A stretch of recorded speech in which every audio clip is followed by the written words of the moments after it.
Welcome back to One Girl Evolution. We are back this week. Happy first week of March. I hope that you are well, you are staying safe, and that things are going your way. I am excited for this week's episode. I'm a little bit, not hesitant, but it's a little bit more of a vulnerable episode. We are going to be discussing grief. We'll be discussing yearning, and we'll be discussing overromanticizing life, because I feel like it should be. But yeah, I'm actually dedicating this episode to my grandmother. Her name was Silveria. And yeah, we're just going to talk about grief and things.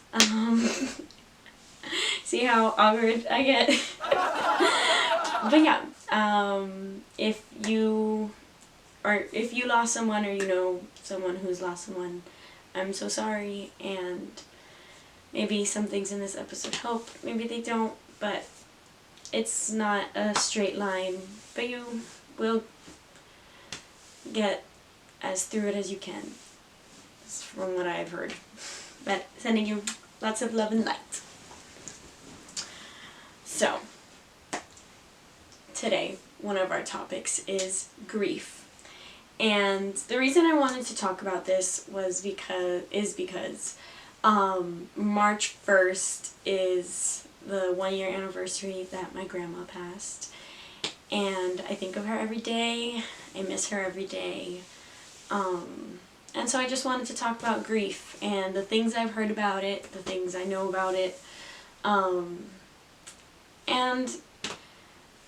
how they say, I don't know why my head said misery loves company, but not even that. It's like comfort, like, and keeping someone alive, like, through talking about them. Their spirit, like, you keep it alive by telling stories about them and mentioning them and thinking about them and remembering them, and celebrating them, doing the things that you would have done together, or you have done together, in remembrance. And so yeah, so grief, the first thing that I know the most is how it's not linear. It's not a straight road of you do this, you do that, and you be better. I don't think you're ever better from grief, genuinely. I think it gets easier. I think it becomes lighter in a sense, but it's still sometimes just as heavy as the first day you felt it. I heard an analogy of grief being like opening a glitter packet in your car or something, and just the glitter going everywhere. And you can clean up all the glitter, but then one day you might, I'm like getting not nervous, but like sad talking about it a little bit. But then one day you can open up your glove compartment and there's that glitter shining back at you, and you remember. And so it's like kind of like that, like you didn't get every crevice because it goes everywhere. Like you can't clean, the glitter doesn't really come off as well as we would like it to. So very similar to grief, like it's never gonna be clear from you. One random day you might come across something, or someone might say something, or you might hear a song and think of them. And they don't even have to have passed, they could just literally be someone who's not in your life anymore. Grief comes in all shapes and sizes, and forms. So like, it's so interesting, and I feel like it's so comforting to think about, like, not comforting that it's a forever thing, because that's where my brain went, but comforting to know, like, I don't have to get over this because I don't think I ever will. Like, and if you do, great, that's amazing. But at least for me, I'm not someone who gets over things. I'm not as familiar with getting over things as I would like to be, especially when it comes to lost loved ones, I hold on to that and I'll think of them forever. I lost my uncle at 6 years old, and I still think of him every day till this day. And so it's only been a year since my only living grandmother passed. And it's getting used to life of not having her call me, or me going to visit her, or getting us a chicken sandwich for us to eat and have lunch together, like whatever it was. And so that glitter analogy really does help me, in the sense of I don't have the pressure of like having to ever be okay in that sense. And I feel like no one should have that pressure of having to be okay. I remember watching Princess Diaries growing up, and yes, Mia did not know her father as well as she probably would have liked, but at the end of the day, that was her father. And her best friend Lily goes, "It's been like 2 months, aren't you over that?" Like, in reference to her father having died. What do you mean? One, it's only been 2 months. And that was her dad! Like, it's crazy. Obviously it's a movie, but like, I was like, what? No. And then another quote or analogy or whatever advice bit that helps me in terms of grief is what Andrew Garfield has said in terms of losing his mom. That grief is all the unexpressed love that we had for that person. And that broke me. Because it's just like, when you love so hard, but like maybe you don't express it, or you don't have the quote unquote time or whatever, you think back to all the things like that you could have done, that you would have done, and it's like, at the end of the day, it doesn't make a difference, because you're gonna live life like the way you live it. Obviously, that can change your perspective when you think that when you remember that you only have a certain amount of days with people. But at the end of the day, like, you're still living your life. So you're gonna go out and do what it is that you want. You're not gonna focus in on, I have to hang out with all of my people all of the time because everyone's gonna die. Like, you can't think like that. That's not healthy. You have to live your life and be happy with the choices that you've made and that you made with the people that are in your life. I think it does genuinely give you perspective on the people around you and like cherishing them. But also, like, yourself, and living life how you genuinely want to do it. Like, my grandma did so much, and she lived 90 plus years. So it like gives me like a balanced perspective in the sense of I have so much time, and I know I'm gonna live the life that I want to live. And then also, like, I need to cherish every moment and do everything all at once, but I feel like it's balanced out now, where it's like, okay, I can take a breath, but then also run after whatever it is that I want. And so, like I said, opening up, if you or anyone you know has lost someone they love, either they've passed or they're just not in their life anymore, maybe something here will help. Maybe you have advice that could help others. But talk about it. Talk about them. Keep them alive. Especially like if you're the only one who can. But I think it'll bring you comfort. And it'll bring you connection in connecting, like when you connect with other people on that kind of topic.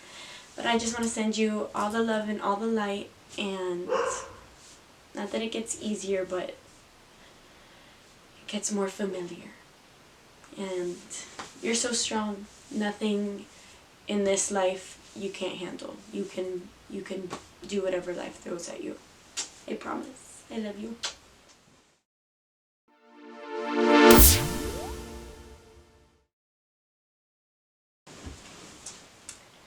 we have a new show to discuss. I've been holding off. I think my glasses are dirty. They are. The new show this week is none other than Love Story, John F. Kennedy Jr. and Carolyn Bassett's Love Story. That show. I think that's what it's called. However they were calling it. Last week, our crush of the week was JFK Jr. himself. Beautiful, otherworldly man. Very much in love with him. But this show is so good, and I feel like it's so accurate in the way, like, I don't necessarily know, obviously, none of us were there, but, like, from what was seen in the 90s, like, with paparazzi and, like, videos and all of that stuff and interviews, versus, like, how they're doing it in the show, like, seems pretty accurate. Obviously, like, intimate conversations, I'm sure they're exaggerating, guessing, how would they know, you know? But it's fun to speculate. I'm so sorry to the Kennedy family, genuinely, but it's so good, it's so entertaining, and we need some kind of comfort, or, you know, something to get our minds off of these times, you know what I mean. But yeah, that show is so good. If you haven't watched it, I definitely recommend. If you're waiting for it all to come out, I totally get that. I would do the same thing, but I didn't. I couldn't hold back. I had to watch it, so now I have to watch it each week as it comes out. And shout out to the second half of season 4, Bridgerton, for coming out. So good, so good.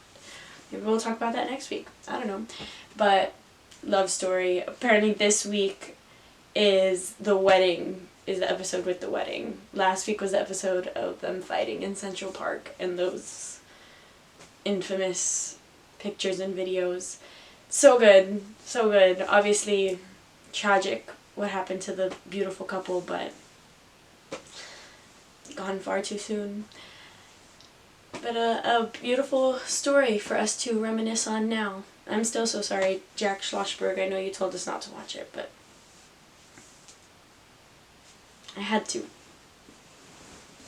So a topic I wanted to talk about today is over-romanticizing life. Because I feel like we get up, we do the things we need to do, we eat, we breathe, we correspond as we should, we go to sleep. Like, we go home, we go to sleep. Pardon me, God, like burps for confirmation. But that's so sad and boring, and I hate it. And I used to live like that until I started over-romanticizing my life. Now, I've always been one to over-romanticize anyway. But, you know, a girl can forget where she came from, or just, like, life gets the best of you, and you start going with the motions as you once have, you know? But when you stop and literally smell the roses, whenever I have flowers in my house in the morning, if I'm rushing, running late, or just anything, I will remind myself to stop, smell a flower, enjoy that sweetness, and then go on with my day. It's about the little moments, I think, about over-romanticizing your life. So, another thing I do is whenever I see a tree, I like to hold it for a second, and I'll say whatever time of day it is, good morning, good afternoon, good evening, and I talk to the trees. Maybe I'm crazy, maybe I'm the Lorax, I don't know, but I love it, and it brings me joy, and it makes me feel grounded, and it makes me feel gratitude, and I like thank the earth, something that's literally in the earth, growing out of the earth. I just like, I acknowledge it, and I send it love, and it sends me back love, and just little things of over-romanticizing your life. Another thing is when I have errands I need to run, but it's not really like fun errands, or it's just a quick little thing, I will try and throw on an outfit that gets me giddy, that brings me so much joy. I also recommend this with every time you're going to be putting on an outfit that's not like, maybe if you have a uniform or whatever, an allotted outfit that you have to be wearing for something, if you are just wearing whatever you want to be wearing, why can't it be something that makes you so giddy and brings you so much joy and like just makes you so happy? I love putting on outfits that I look in the mirror and I'm like, oh, my younger self would love seeing this outfit. And she's looking at it right now through my eyes. And so I just remind myself of those things. Same thing with like my makeup or my hair. Whenever I get bored of my hair, I'm like, no, what is going to excite me? And right now, red excites me. So I'm like, keeping it red. Right now we're trying to grow her out, so we're working on that. But just like little things that make your life a little bit better. Trust me, I am someone who struggles with depression and anxiety. And on a daily basis, it creeps in on me. But there's just little practices that I try to remind myself of, I try to do, that I try and practice every day to make life a little bit sweeter, a little bit better. Because it is challenging, it is a little bit hard sometimes, it is a little bit unfamiliar, and we are all working on it. At the end of the day, we're all just doing our best that we can do in that given day. And there is nothing wrong with that if that's what you're doing every day. If you are actively coming from a place of malice and just wanting to be horrible and make everyone's day worse, this is not the place for you. I'm sorry. That's not the vibe we bring to town. I actively try and make other people's lives easier, make my life easier, make the vibes softer, more pleasurable in general. But I get it. Trust me, not everything in life I know is not lemon squeezy peachy keen. But you can remind yourself and like take a few moments out of the day and let life feel like the romantic movie that you want to be living in, or whatever it is, you know? So just things like that. I love to look up at the sky and see what is going on up there. Because I forget to look up. That's another thing of how I over-romanticize my life right now. I try and remind myself to look up. We're working on it. I don't really know of anything else right now. Oh, well, I guess like your hobbies. I love to like color. I love to like, kind of, what is it, the word? Look back into like my childhood. Like what were the things that excited me?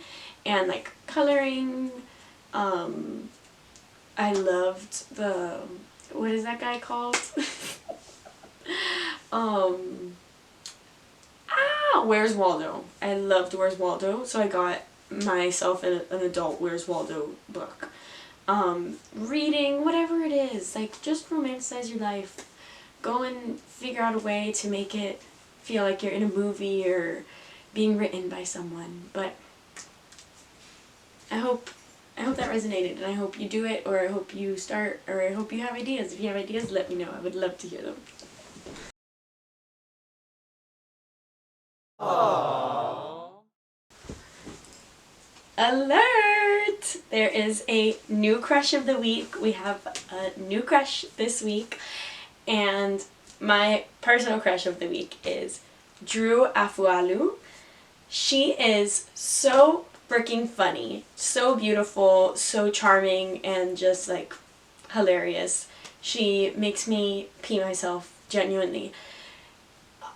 All her clapbacks and everything that she says whenever someone tries to drag her for some reason, don't know why they would want to do that, because she's gonna literally scorch you.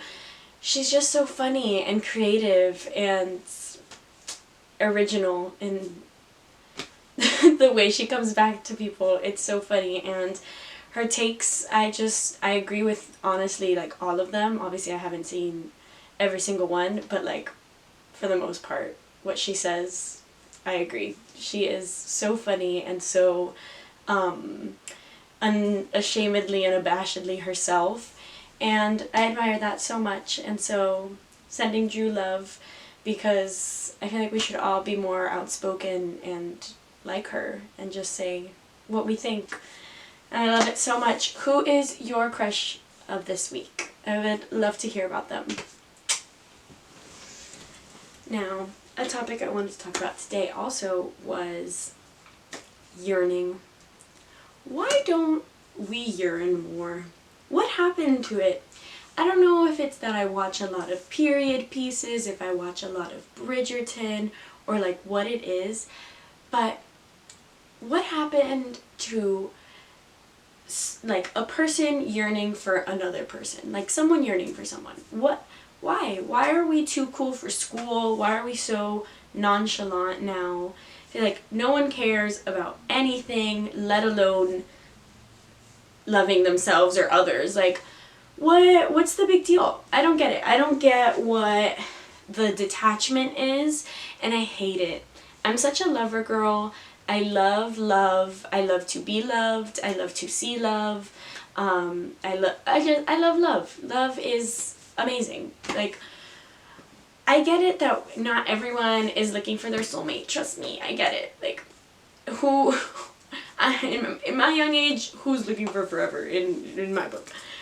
But just, like, being kind, being loving, like, and, like, when you see, like, someone you like, someone you find attractive, like, you go up to them and you, like, make that known. If you get rejected, okay, like, that's a form of learning. It's a lesson.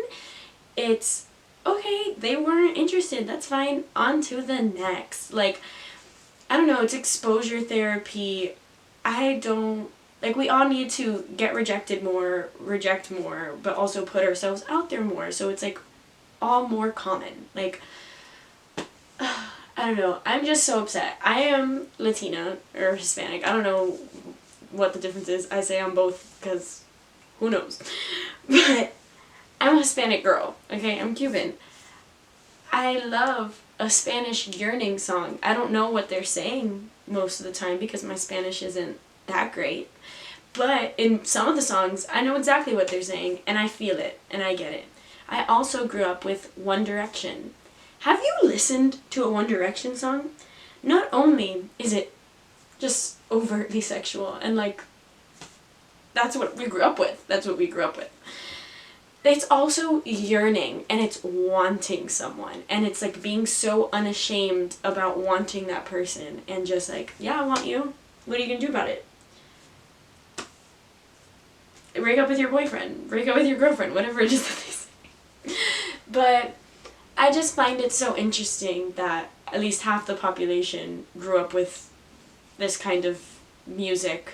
Because, like, even just the pop music is, like, a lot of it is very yearning. It's very, I want you, you want me. So why isn't everyone just saying things? Like, and I also feel like that's another thing. Games, everyone loves to play games, and it's like, oh, well, I'm not going to text them for an hour because they didn't text me for 30 minutes, or whatever it is. I hate that. Answer when you freaking see it.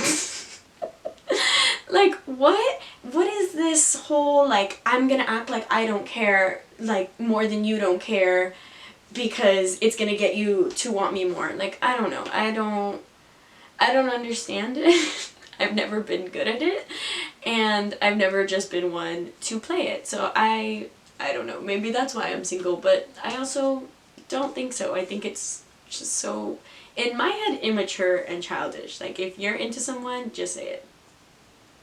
Like, if you can't say it, then you shouldn't be doing anything about it. Like, you're being a baby. But that's my thought process on it. I hate games. Ghosting is another thing. Say it to someone's face if you don't want to talk to them anymore, you don't want to see them anymore. Like, reject and get rejected. Like, it's a learning process. Like, everyone is, if you're old enough to be dating, you're old enough to be having those kinds of like those serious conversations, quote unquote, uncomfortable conversations. If you can't be having those conversations, what makes you think you are mature enough to be in any kind of relationship? But that's just me. Like, if you're talking to get to know someone, that's great. But if you don't want to get to know them anymore, you just let them know, let them down in a nice human fashion. Don't just drop off the face of the earth. That's crazy to me. But that's very much our generation's vibes for some reason. Ghosting, what's the other one? Love bombing. That's crazy. That's so crazy that you would just pretend to like someone for a few weeks, few months, and then just like up and leave them. That, like, you go and get help. Go and seek help. What? Like, what did these people do to you? Why are you going out and just hurting people who are just trying to seek love and we're trying to, like, care for you? That's, I'm sorry, to me that's crazy. But yeah, I don't get it. I feel like we all grew up with, like, yearning music, so that should be in our subconscious, so just, like, yearn and do it unabashedly. You get hurt, you get hurt. That's life. That happens in life. We talked about grief today.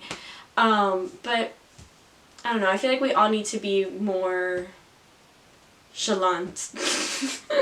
Overly chalant. Like, go and yearn. Go and tell that person that you like them, because something might happen tomorrow. You don't know. I don't know. I'm so tired of all that, and it exhausts me. I find it so dumb and immature. But that's just my 2 cents. How do you feel about yearning and all of these love games that people be playing now? I don't participate. Are you a player?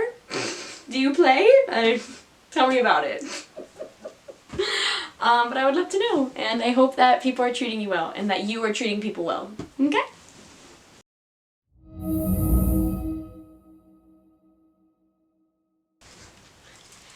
Hello, and welcome back to Tarot Corner. This week's reading. Happy first week of, Lovers is on the bottom. How fun. Happy first week of March. I hope this month brings you many blessings, many miracles, all the abundance that you deserve. So let's see what it is that we need to hear this week. What do our spirits... I don't know how many times I knocked, but whatever. No, I want to do it again. Okay, I like to knock 3 times. What do our spirits, God, universe, Gus, ancestors, angels, guides, everyone, what do we need to hear this week? So this is the first card out, the Page of Pentacles, and then the Queen of Wands. Okay, let's see if there's anything else. Nope, let's see one more time. If there's any other things we need to hear. Okay. If I can keep it in my hand, then I don't think it's for the reading, you know? Okay, and at the bottom is the Knight of Cups. Let's see. Okay. So not too long of a reading. So it's the Page of Pentacles, the Queen of Wands, Justice, and the King of Wands. Hey! The King and the Queen of Wands are here, and when I opened the deck, the Lovers was at the bottom. How interesting. Let's see. Okay, the Page of Pentacles.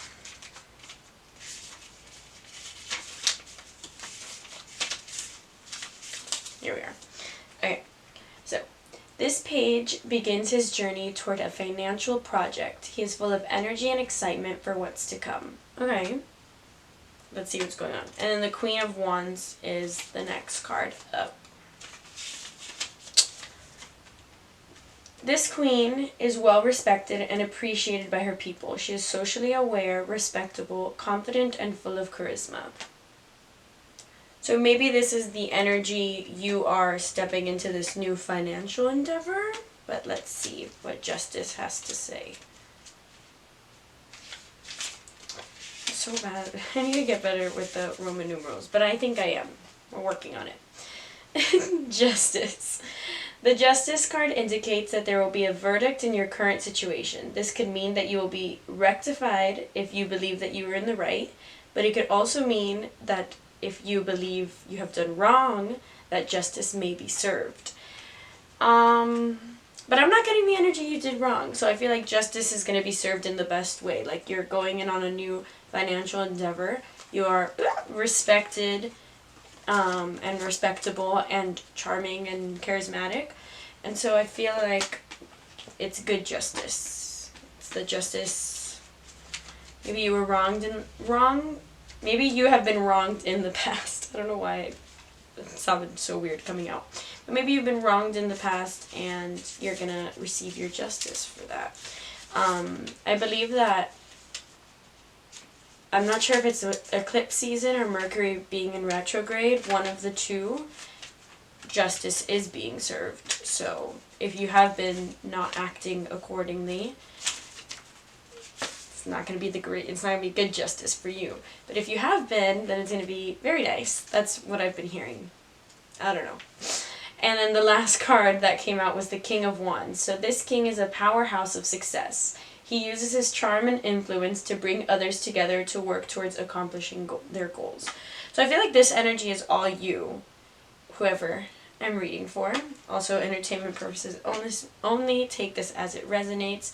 But yeah, I feel like the Page of Pentacles, like starting a new endeavor. Then the Queen of Wands, like, is the energy that you are, that you're respected and respectable. And then your justice is coming in. And I feel like that is going to lead you into the King of Wands energy of being a powerhouse of success and using your charm and influence to bring others together to work towards accomplishing a shared goal. And then the Knight of Cups is like the overall energy at the bottom of the deck of this reading. The Knight of Cups. This knight wears his heart on his sleeve. His actions and choices come from a place of emotion rather than rationality. So I feel like that's like a tiny, not tiny, but like the overall message of like your emotions can help you. You don't have to be as rational as you think you have to be, because in the end justice is gonna be served, and I think it's gonna do great things for you. That's the energy that I'm getting from this reading. But so with the Queen, yeah, the Queen and the King of Wands, I feel like that's your energy. And then just remember that you are that person, that human being. You got it. And what is it? The Knight of Cups. Like, just wear your heart on your sleeve. I think that's a great way to live. Obviously have boundaries, but like know that leading like from your emotions in a place that's like obviously still sound, like I feel like it'll get you far. It'll like lead you to what you actually love and would like satisfy you in a sense. I don't know. That's the vibe I got from the reading. I hope it resonated. If it did, that's great. If it didn't, come back next week and find out if that one resonates. But I hope you have a beautiful first week of March. Happy springtime soon. Love you all. Have a great week.